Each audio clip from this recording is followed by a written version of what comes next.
What's happening in Burkina Faso must be supported. What's happening in Mali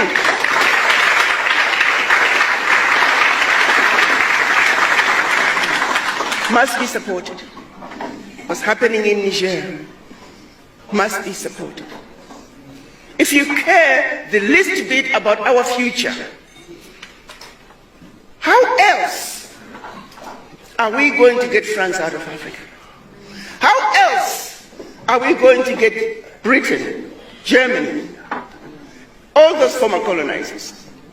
They're now in as multinationals, siphoning billions out of Africa, using safe havens to hide their returns. We know they're here. They are now wolf in sheep's clothing. If you want to break with these imperialist forces, it's simple. We denounce the agreements. Everything starts from there. I think the example of Chad in any case is tangible. They started by denouncing the agreements. Otherwise, if we don't denounce the agreements, just saying that the bases leave, we haven't done anything. Because the problem lies in the colonial agreements, the defenses that have been signed since independence. The most dangerous is not the one you see in the bases. The most dangerous are the military advisors. Military advisors exist in all these countries. They existed in Burkina as well until the end of 2022, until we took responsibility. And who are these military advisors? They are the ones who are supposed to implement France's policy. Here, they must work to make our armies very weak so that France can always have the argument to exist here. Under their influence, they had succeeded. Our sentinels were therefore standing guard with sticks. That's what France wants from our armies. When we reach this stage, we have no choice but to want them to come and settle. But the Burkinabe army managed to get rid of the military advisors. Unfortunately, I think that in 2019, after Operation Otapono, where the French saw that the Burkinabe army still had the capacity to respond to terrorists, they called the chiefs of staff in France. They instructed him to reintegrate the military advisors throughout the structure. Well, they did not agree. But upon returning to the country, the politicians instructed him to accept the military advisors. And that's when the military advisors returned to the Burkinabe army in 2019.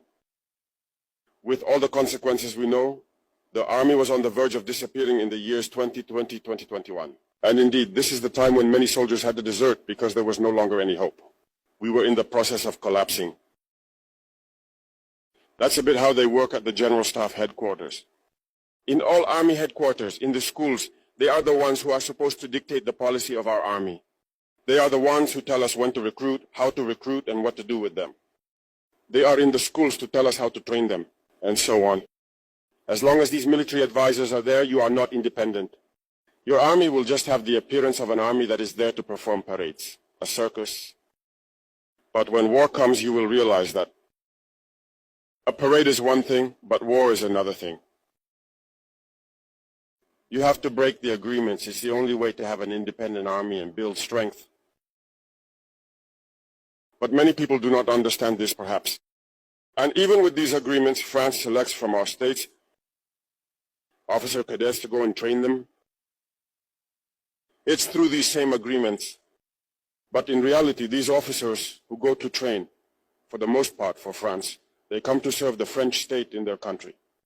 They do not come to serve our countries. They train them so that they come to serve the interests of the French state. I can provide evidence of this. When we revolted, many officers in Burkina who were trained in France were immediately contacted to tell them that it was time to take action because you were trained for this, to serve France's interests. Most of these officers reported back to us. We took note and we continued to monitor. When an officer trained in France returns to his country and unfortunately dies, either by accident or on the battlefield.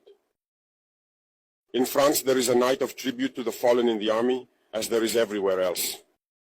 During the night of tribute to the fallen, the name of the officer in question is mentioned, and it is said, died for France. they do not train him to serve his country. They train him to serve their state. And in many African states, there are plenty of such officers.